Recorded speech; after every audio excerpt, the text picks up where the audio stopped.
إن الحمد لله نحمده ونستعينه ونستهديه ونعوذ بالله من شرور أنفسنا ومن سيئات أعمالنا. أشهد أن لا إله إلا الله وحده لا شريك له، وأشهد أن محمدًا عبده ورسوله. اللهم صل على محمد وعلى آل محمد كما صليت على إبراهيم وعلى آل إبراهيم في العالمين إنك حميد مجيد. أيها الناس، أوصيكم ونفسي أولا بتقوى الله وطاعته وكثرة مخافته ولزوم أوامره واجتناب عما نهى عنه الله. قال تعالى في كتابه العزيز: يا أيها الذين آمنوا اتقوا الله حق تقاته ولا تموتن إلا وأنتم مسلمون. أما بعد، فإن أصدق الحديث كتاب الله، وخير الهدي هدي محمد صلى الله عليه وسلم، وشر الأمور محدثاتها، وكل محدثة بدعة، وكل بدعة ضلالة، وكل ضلالة في النار. أما بعد، ئینسان هەتاوەکو دەمرێت پێویستی بەوە هەیە کە لە خۆی وەریابێت و دامەزراو بێت لەسەر ئیمان و ئیسلامەتی، چونکە شەیطان هەمیشە لە کەمیندایە بۆ ئەوەی کە ئینسان لە خشتە بەرێت، بۆ ئەوەی کە ئینسان لە دامەزراوی و ئیستیقامەت دوور خاتەوە. بۆیە ئێمە پێویستمان بەوە هەیە کە لە خۆمان وریابین و هەوڵ دەین دامەزراو بین لەسەر ئیمان و ئیسلامەتی تاوەکو دەگەینەوە خزمەتی خودای پەروەردگار. بۆیە بە کورتی دەڵێن دامەزراوی نیشانەی بەهێزی ئیمانە. ئیستیقامەت واتە ئینسان دامەزراو بێت، ڕێک بڕوات لەسەر ڕێگای ئیسلام، ڕێک بوەستێت لەسەر ڕاستە ڕێگای ئیسلام، بەو لاولادا نەڕوات، بەڵکو بە ڕێگای ڕاستی ئیسلامەتیدا بڕوات هەتاوەکو دەگاتەوە خزمەتی خودای پەروەردگار. خوای پەروەردگار دەفەرمێت: فاستقم كما أمرت ومن تاب معك. ئەی پێغەمبەر صلی الله عليه وسلم، ڕێک بوەستە و دامەزراو بە بەو شێوازەی کە خوای پەروەردگار فەرمانی پێکردوویت، خۆت و ئەوانەی کە لەگەڵتدا دەگەڕێنەوە بۆ لای خودای پەروەردگار. ئینجا پێغەمبەر صلی الله عليه وسلم هەموو کاتێک خاوەن ئیستیقامەت بووە و دامەزراو بووە لەسەر ڕاستە ڕێگای ئیسلام، لەسەر ڕێگای خودای پەروەردگار، لەسەر فەرمانەکانی خوای گەورە. بەڵام ئەوە پەیامێکە بۆ ئێمە، پێمان دەڵێت ئەگەر پێغەمبەر صلی الله عليه وسلم پێویستی بەوە هەبێت کە خوای گەورە پێی بفەرمێت دامەزراو بە، ئێمە زۆر بە ئەولاتر پێویستمان بەوە هەیە کە دامەزراو بین و هەروەها لە خۆمان وەریابین. بۆیە ئیبن عەباس دەفەرمێت قورسترین ئایەت لەسەر پێغەمبەر صلی الله عليه وسلم ئەو ئایەتە بوو کە لە سوورەتی هوددا خوای پەروەردگار پێی دەفەرمێت: فاستقم كما أمرت. ڕێک بوەستە لەسەر ئەو فەرمانەی خوای گەورە، لەسەر ئەو ڕێگای خوای گەورە کە بۆی داناوی، ڕێک بوەستە و ڕێک بڕۆ لەسەر ڕاستە شەقامی ئیمان و ئیسلامەتی. قورسترین ئایەت لەسەر پێغەمبەر صلی الله عليه وسلم بریتی بووە لەو ئایەتە. بۆیە پێغەمبەر صلی الله عليه وسلم کاتێک کە پرسیاریان لێ کردووە: ئەی پێغەمبەری خوا، نیشانەی پیریت لێ دەرکەوتووە؟ فەرموویەتی: سوورەتی هود پیری کردم. ئەنجا خەونی پێوە بینراوە، لە خەودا لە پێغەمبەریان پرسیوە صلی الله عليه وسلم: ئەی پێغەمبەری خوای، فەرمووتە سوورەتی هود پیری کردم؟ فەرموویەتی: بەڵێ.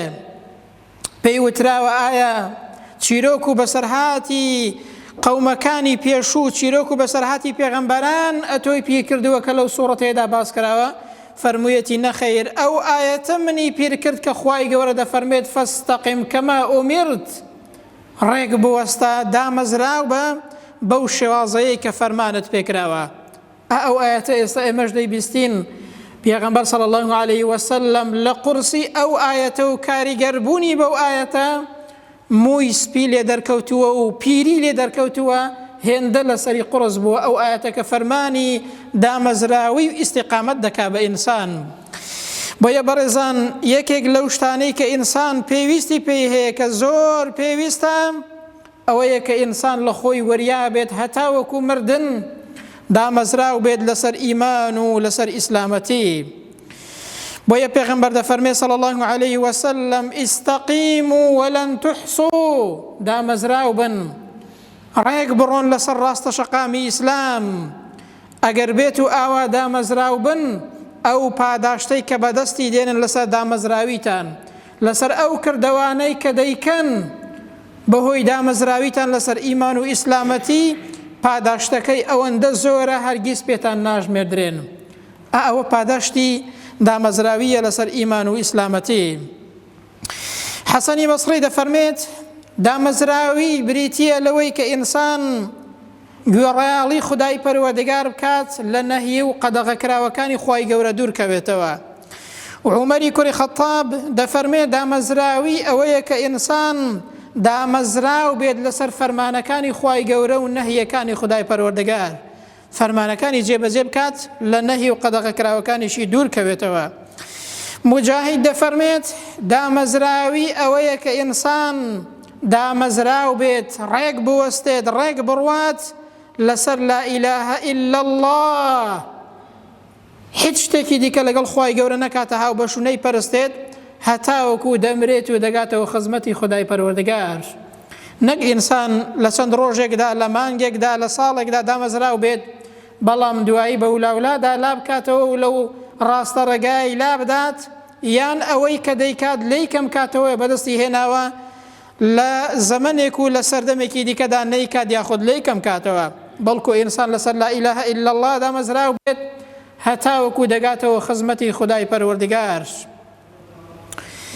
لە جۆرەکانی دامەزراوی یەکەم دامەزراوی دڵ و دەروونە، ئینسان دڵی دامەزراو بێت لەسەر خۆشەویستی خوای پەروەردگار، لەسەر فەرمانبەری خودای پەروەردگار، دڵی دامەزراو بێت لەوەی کە دوور کەوێتەوە لە شوبهە و شەهەوات، بە دڵ بیر لە هیچ خراپەیەک نەکەیەوە، بیر لە هیچ بێشەرعیەک نەکەیەوە، بەڵکو ئەوەی کە لە دڵتدایە خۆشەویستی خوای گەورە و فەرمانبەری خوای پەروەردگار بێت، و هەروەها دوور کەوتنەوە بێت لە هەر فکرەیەکی خراپ کە ئینسان گوناهبار و تاوانبار دەکات. دووهەم لە جۆرەکانی دامەزراوی کە زۆر گرنگە بریتیە لە دامەزراوی زمان. ئینسان ئەو زمانەی کە دامەزراو نەبێت بەڕاستی ئەندامەکانی دیکەشی دامەزراو نابن. بۆیە پێغەمبەر دەفەرمێ صلی الله عليه وسلم هەر ڕۆژێک کە بەیانی دەبێتەوە هەموو ئەندامەکان بە زمان دەڵێن ئیتەقی الله فینا، لە خوای پەروەردگار بترسە دەربارەی ئێمە. ئەگەر ئەتۆ دامەزراو بی ئەندامەکان دەڵێن ئێمەش دامەزراو دەبین، ئەگەر ئەتۆ ڕاست نەبی و دامەزراو نەبی ئێمەش ناتوانین دامەزراو بین. پێغەمبەر دەفەرمێ صلی الله عليه وسلم لا يستقيم إيمان عبد حتى يستقيم قلبه، ئیمانی هیچ کەسێک ڕاست و دامەزراو نابێت حتا وەکو دڵی دامەزراو نەبێت، هەتا وەکو دڵی خاوەن ئیستیقامەت نەبێت. ئەنجا دەفەرمێ ولا يستقيم قلبه حتى يستقيم لسانه، ئەو دڵەشت دامەزراو نابێت هەتا وەکو زمانت ڕاست نەبێت و دامەزراو نەبێت. بۆچی؟ چونکە زمان کاریگەری بەسەر هەموو ئەندامەکانەوە هەیە، هەرچەندە بەلاشە زۆر بچووکە وەکو ئیمامی غەزالی دەفەرمێت، بەڵام تاوانی زۆر گەورەی پێدەکرێت. وریانە بی کوردەواری دەڵێ زمان بەڵای سەرە، تووشی جۆرەها گوناه و تاوان و عیبداری دەکات، خوا پەناماندات. ئیبن دەقیق دەفەرمێت هیچ کاتێک قسەیەکم نەکردووە و هەروەها کارێکم نەکردووە لە ژیانمدا ئیلا وەڵامم بۆ بەردەمی پەروەردگار حازر کردووە. ئەگەر خودای پەروەردگار لێم بپرسێتەوە لەو قسەیە کە کردومە، لەو کار و کردەوەی کە کردومە، بۆ بەردەمی پەروەردگارم وەڵامێکم حازر کردووە. ئەدی ئێمە چەند قسە دەکەین، چەند کردەوە دەکەین، ئەگەر بچینەوە بەردەمی خودای پەروەردگار، ئەگەر ئاشکرا بێت کە ئەو تاوانەمان کردووە ڕەنگە خەجاڵەت بین لە بەردەمی خوای گەورە و لە بەردەمی خەڵکدا، باوریابین ئەوە دامەزراویە. دەفەرمێت لە ژیانمدا قسەیەکم نەکردووە، کارێکم نەکردووە ئیلا وەڵامم بۆ بەردەمی پەروەردگارم حازر کردووە. دەی بە ئێمەش بە خۆماندا بچینەوە وەریابین ئەوەی کە دەیکەین تا چەندە وەڵاممان بۆ بەردەمی پەروەردگار ئامادە کردووە، چونکە ڕۆژێک دێکە هەموویمان لێ دەپرسرێتەوە. ئەنجا سێهەمین لە جۆرەکانی دامەزراوی بریتیە لە دامەزراوی ئەندامەکانی ئینسان. ئینسان بە هیچ یەکێک لەو ئەندامانەی کە خوای گەورە پێی داوە لە تاوان و گوناهباریدا بەکاریان نەهێنێت. ئەوە بریتیە لە دامەزراوی. دڵت دامەزراو بێت، زمانت دامەزراو بێت و ئەندامەکانیشت دامەزراو بن.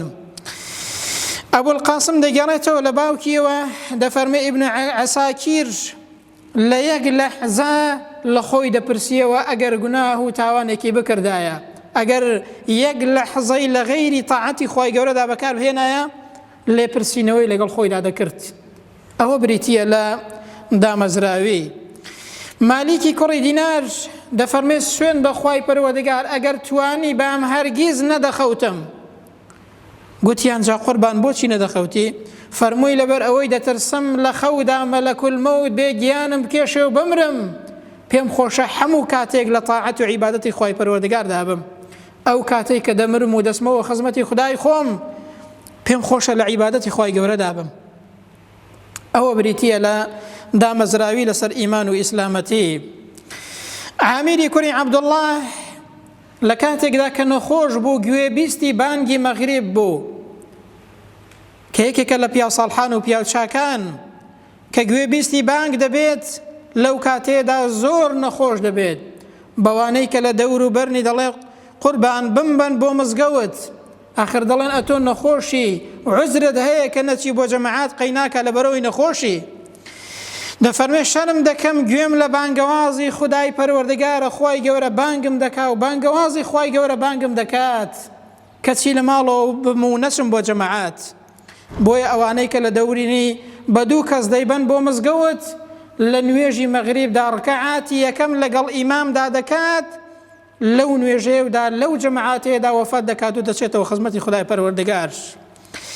ئەوە دامەزراویە لەسەر ئیمان و ئیسلامەتی برام. ئەدی ئێمە ئەدی ئێستا چەند گەنج هەیە، چەند موسڵمان هەیە لە بازاڕەکان و لە شوێنە گشتیەکانە، لە کافتریاکان کەوتۆتەوە، لە دوکانەکان، لە بازاڕە گوێی لە بانگە شەرم ناکات، خوای گەورە بانگی دەکات کەچی وەڵامی بانگەوازی خوای پەروەردگار ناداتەوە. ئەو پیاوچاکانە برام چۆن دامەزرا بوون لەسەر ئیمان و ئیسلامەتی؟ دەی با ئێمەش چاولەوان کەین وەختێک خوای گەورە بانگەوازی خوای پەروەردگار بانگمان دەکات، بۆ ئێمەیە دەبێت دامەزراو بین وەڵامی بانگەوازی خودای پەروەردگار بدەینەوە. ئەنجا بەرهەمی دامەزراوی لەسەر ئیمان و ئیسلامەتی چییە؟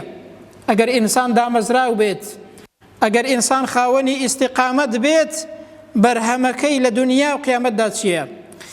یەکەمیان هەر کەسێک دامەزراو بێت بەردەوام پەیوەندی لەگەڵ خودای پەروەردگاردا بەهێز دەبێت بەهۆی دامەزراوی لەسەر ئیمان و ئیسلامەتیەوە. بەڵام ئینسان کە بەولاولادا ڕۆیشت پەیوەندی لەگەڵ خودای پەروەردگار دەپچڕێت. هەموو خراپەیەکیش لەوەوە سەر هەڵدەدات کە ئینسان پەیوەندی لەگەڵ خوای پەروەردگاردا بپچڕێت، خوا پەناماندات. دووهەم لە بەرهەمەکانی دامەزراوی لەسەر دین ئەوەیە کە ئینسان لە گوناه و تاوان پارێزراو دەبێت. هەر کەسێک خاوەنی ئیستیقامەت بوو مانای وایە گوناه و تاوانی پێناکرێت و لادانی پێناکرێت، لا نادا لە ڕاستە ڕێگای ئیسلام. سێهەمیان مەلائیکەتی خودای پەروەردگار موژدەی پێدەدەن و هەروەها دادەبەزن بۆ لای لە سێ کاتی زۆر گرنگ و حەساسدا، وەکو خوای گەورە دەفەرمێت إن الذين قالوا ربنا الله ثم استقاموا تتنزل عليهم الملائكة. ئەو کەسانەی کە گوتیان ئەڵڵا پەروەردگارمانە، ئەو کەسانەی کە هەر ئەڵڵایان لە ژیاندا پەرستووە بە پەروەردگاری خۆیانیان زانیوە و پاشان لەسەر پەرستنی ئەڵڵا، لەسەر ڕێگای ئەڵڵا، لەسەر ڕێگای خوای پەروەردگار دامەزراو بوون، ئەو کەسانە تەتەنەزەل عەلەیهیم المەلائیکە، فریشتەکانی خودای پەروەردگار دادەبەزن بۆ لایان. کەی؟ زانایان دەفەرمون لە کاتێکدا کە ئینسان دەمرێت، لە کاتی سەرمەرگدا کە زۆر کاتێکی حەساسە، زۆر کاتێکی گرنگە، هیچ کەسێک دەفریاد نایێت، تەنانەت ئەوەی کە زۆر لێت نزیکە بەسەر سەرتەوە وەستاوە ناتوانێت هیچ شتێکت بۆ بکات. لەو کاتێدا فریشتەی خوای پەروەردگار دێت بۆلات، موژدەی بەهەشتت پێدەدات. دووهەمیان لە ناو گۆڕدا فریشتەکان دێن بۆلات و موژدەی بەهەشتت پێدەدەن. سێمینیان لە کاتێکدا کە ئینسان هەڵدەسێتەوە لە دەشتی مەحشەر، لەو کاتێدا کە زۆر ناخۆش و ناڕەحەتە، هیچ کەسێک فریای هیچ کەسێک ناکەوێت، لەو کاتێدا فریشتەی خوای پەروەردگار دێت و ئەبشیڕوا بالجەنەتی الەتی کنتم توعدون، موژدەت پێدەدا بە بەهەشتی خوای پەروەردگار، بە ناز و نیعمەتی خوای پەروەردگار، بە میوانداریەک کە لە لای خوای پەروەردگار بۆت ئامادە کراوە لە لای خوای گەورە و لە بەهەشتی خوای پەروەردگاردا خوا بمانگەڕی لەو کەسانە. ئەوە بەرهەمی دامەزراویە، ئەوە بەرهەمی کەسێکە کە خاوەنی ئیستیقامەتە لە ژیاندا. فریشتەی خوای پەروەردگار دێ و موژدەی پێدەدات و خوای گەورەش دەیباتە بەهەشتی خۆی و بە بەهەشتی پڕ ناز و نیعمەتی خۆی شادی دەکات. چوارەم لە بەرهەمی دامەزراوی ئەو کەسەی کە دامەزراوە و خاوەن مەبدە ئەو لەسەر مەبدەئێک دەڕوات، لە لای خوای پەروەردگار خۆشەویستە و لە لای خەڵکیش خۆشەویستە. بەڵام ئەو کەسەی کە هەر ڕۆژە ڕووی لە لایەکە، هەر ڕۆژە ڕووی لە شتێکە، هەر ڕۆژە ڕووی لە ئیمتیازێکە، بەڕاستینە لە لای خوای پەروەردگار خۆشەویستە، لە لای خەڵکیش خاوەنی قەدر و ڕێزە. بەڵام ئینسانی دامەزراوە و خاوەنی ئیستیقامەت هەمیشە لە ناو کۆمەڵگادا سەربەرزە، چونکە شوێنی مەبدەئێک کەوتووە، بە هیچ شتێک لەو مەبدەئە و لەو ڕێگای ڕاستەی خۆی لا نادات. پێنجەمین لە بەرهەمەکانی دامەزراوی ئیستیقامەت، هەر کەسێک دامەزراو بوو لە ژیاندا خەڵک سەرمەشقی لێ وەردەگرێت، خەڵک تەماشای دەکات، خەڵک بە نمونەی باش لە ناو کۆمەڵگادا باسی دەکات و لێەوە فێر دەبێت. بەڵام خوا پەناماندا ئینسان کە کەم و کوڕی هەبوو، لادانی هەبوو، گوناه و تاوانی هەبوو، دامەزراو نەبوو، هەر ڕۆژە ڕووی لە لایەک و لە شوێنێک بوو، ئەو کاتە خۆشی عەیبدار دەکات و دینەکەشی دەخاتە ژێر پرسیارەوە لە لای زۆر کەس کە تازە مسلمان بووە یاخۆت شارەزایی نییە.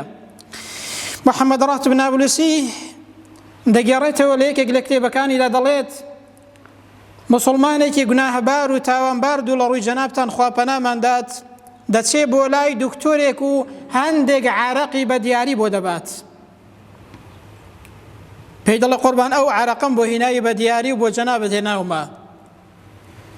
دکتۆرەکە پێی دەڵێ ئاخر کاکە من ئەوە وەرناگرم، ئەو عارەقەم بۆ چییە؟ خۆ دکتۆر ئەگە دکتۆر بێ دەبێت دکتۆری خۆی بێ پێش هەموو شتێک، عارەق عەقڵی ئینسان لا دەبات. دەڵێ قوربان جا ئەگەر بۆ خۆشت نەتەوێ بیکە بە دیاری بۆ کەسێک، وەڵا دەڵێ کاکە من نەدەیکەم بە دیاری و نە بۆ خۆشم دەمەوێت، ئەوە وەرناگرم، بەڕاستی و شتێکی پیسە. ئەو پیاوە کە مسلمانێکی گوناهبار و تاوانبار و لادەر بووە، دوای فترەیە کە تەوبە دەکات و دەگەڕێتەوە بۆ لای خوای پەروەردگار، واز لە عارەق و گوناه و تاوان دێنێت، دەڵێ وەڵڵاهی یەکێک لەو شتانەی کە وای کرد من تەوبە بکەم ئەوە بوو کە ئەو دکتۆرەیە ئەو عارەقەی لێ وەرنەگرتم بە خۆم داچوومەوە، لەسەر گوناه و تاوان نەبۆ یارمەتی دەرم. ئەو پیاوە کە دامەزراو بۆ قبوڵی ئەو هەدیەی نەکرد، یەکێک لەوانەی کە من تەوبەم کرد لەو هۆکارانە ئەوە بوو کە ئەو دکتۆرەیە ئەو عارەقەی لێ وەرنەگرتم. جا تەماشاکەن بەڕێزان، ئینسان کە گوناه و تاوان دەکات، ئینسان کە دەبێتە یارمەتی دەری گوناه و تاوان، بەڕاستی خەڵک تەماشای ناکا وەکو سەرمەشقی، بەڵام ئینسان کە دامەزراو بوو خەڵک سەرمەشقی لێ وەردەگرێت. بۆیە خوای گەورە ئەمرمان پێ دەکات کە تەماشای پێغەمبەران بکەین، کە سەرمەشقی لە پێغەمبەرەوە وەربگرین صلی الله عليه وسلم. بۆچی؟ چونکە ئەوان دامەزراوترین ئینسان بوون لەسەر ڕووی زەوی، لەسەر ڕێگای خودای پەروەردگاری خۆیان. پیاوێک دەگەڕێتەوە دەڵێ بەر لەوەی کە مسلمان بم کە تەماشام کرد، دەڵێ سوپاس بۆ خوای پەروەردگار، پێش ئەوەی کە حاڵی مسلمانان بناسم ئیسلامم ناسی. چونکە ئەگەر تەماشای حاڵی مسلمانان بکەی ئەوەندە لادان و گوناه و تاوانباریان هەیە، بەڕاستی ڕەنگە ئینسان سەرمەشقیان لێوە فێر نەبێت. بۆیە بەڕاستی هەر کەسێک دامەزراو بێت دەبێتە نمونەیەکی چاک و جوان، دەبێتە سەرمەشقی بۆ دینەکەی خۆی و دینەکەشی پێبەرز دەبێتەوە. بەڵام هەر کەسێک خاوەنی دامەزراوی ئیستیقامەت نەبێت، خوا پەناماندات خۆی و دینەکەشی عەیبدار دەکات، خوایە بۆ خاترینەوە جوان سیفەتە بەرزەکانت داوات لێ دەکەین نەمان کێ نمونەیەکی خراپ لە ناو کۆمەڵگادا یا ربی خوایە گیان بمان کێ خاوەنی ئیستیقامەت یا ربی خوایە گیان هیدایەتمان دەی لەسەر ئیمان و ئیسلامەتی بمان ژێنی و لەسەر ئیمان و ئیسلامەتیش بمان مرێنی یا ربی خوایە گیان هەتاوەکو دەگەینەوە خزمەتی تۆ خاوەنی ئیستیقامەت بین و دامەزرا و بین لەسەر ئەو دینە پیرۆزەی تۆ یا ربی خوایە گیان وامان لێ بکەی هەمیشە بەهۆی دامەزرا و یەکەمان ببینە نمونەیەکی جوان لە ناو کۆمەڵگادا بەهۆی ئەوەی کە لادان و گوناهمان نەبێت کە خۆمان و دینەکەشمان پێوە عیبدار بێت یا ربی خوایە گیان هیدایەتمان دەی یا ربی خوایە گیان ئەوەی کە چاکە لەسەر چاکە هیدایەتی دەی خوایە ئەوەی کە خراپە بەرەو ئیسلام و ئیمانی بێنێ و هیدایەتی بدەی یا ربی خوایە گیان ئەوەی کە نەخۆش و ناڕەحەتە یا ربی خوایە گیان شیفای بۆ بنێری خوایە هەر کەسێک نەخۆشی و ناڕەحەتی و نەبووی و خەم و خەفەتێکی لە دڵدا هەیە کە داوای دوعای خێر دەکەن یا ربی خوایە گیان دوعایان بۆ دەکەین بەهانایانەوە بچی و دەروی خێریان لێ بکەیەوە یا ربی خوایە گیان عاقبەتمان خێرکەی لە ڕۆژی قیامەت و لە دەشتی مەحشەر لە ناخۆشی و ناڕەحەتیەکانی دەشتی مەحشەر و دۆزەخ پارێزراومان کەی هەمومان لە بەهەشتی پڕناز و نیعمەتی خۆتدا لەگەڵ پێغەمبەردا صلی الله عليه وسلم کۆمان کەیەوە آمين. أقول قولي هذا وأستغفر الله لي ولكم وبعد أعوذ بالله من الشيطان الرجيم ربنا آتنا في الدنيا حسنة وفي الآخرة حسنة وقنا عذاب النار اللهم آمين.